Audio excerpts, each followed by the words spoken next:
Yeah, I think I'd just like to stress again that cities are really complex systems. So the top tip is not to trust anybody who says this one thing will fix your city.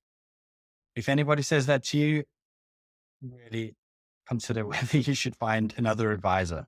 Um, but and now I'm going to tell you one thing to do. So you can decide whether you trust me or not. But something that I think is worth doing is thinking about how people are going to access your city if they learn about it for the first time. The first thing that people might do if they haven't heard about your place or your city is they'll Google it and they'll have a look at Google Images.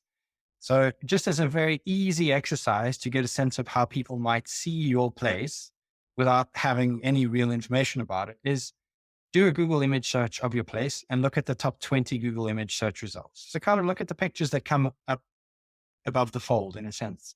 And ask yourself a few questions. So does it show your city? So if you did this for London, you'd see 20 images of London and you'd be able to recognize them as London. Then do they show a diverse range of experiences in your city? So 20 photos of Cape Town that all show Table Mountain, not so helpful. You'd want to make sure that actually there's a diverse range of entry points to a place. And maybe another example of this is Barcelona. So if you Google Barcelona and you see a whole lot of people running around in red shirts, not actually that helpful for the city's brand, not diverse enough. What I'd say is if the answer is no to any of these, design your campaigns to target this. See how you can fix this. And maybe a very simple tip is to start tagging these iconic images or the image sources in a range of different languages. So don't just tag them in English. English is 40% of the internet conversation around cities, but start thinking about Spanish, Japanese, Chinese, French, and Arabic. And Arabic, even though it's a slightly smaller market, actually it's hugely strategic because there's not that much quality content on cities in Arabic. So it's actually a fairly easy win. Then I would start thinking about, well, what are some of the other places that people would access knowledge on the city? So things like Wiki Travel, TripAdvisor, and start getting a sense of how many entry points there are to your place. And then beyond that, does your city need local knowledge to get around?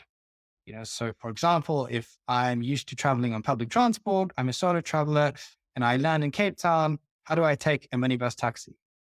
So I can't tell you the amount of times in South African cities I have tried to take a municipal bus and found it just too hard to figure out the scheduling, figure out how to use it. And I'm not talking my city. I'm not talking BRT, which from a communication point of view is quite accessible. I'm talking actually how do people access the more granular transport options that are available in a place, and especially outside cities which don't have flagship transport infrastructure or don't have train networks or bus networks that are mapped. So that's maybe a starting tip that I would suggest every city starts thinking about is how are they likely to be seen from the outside? People get to know about them for the first time.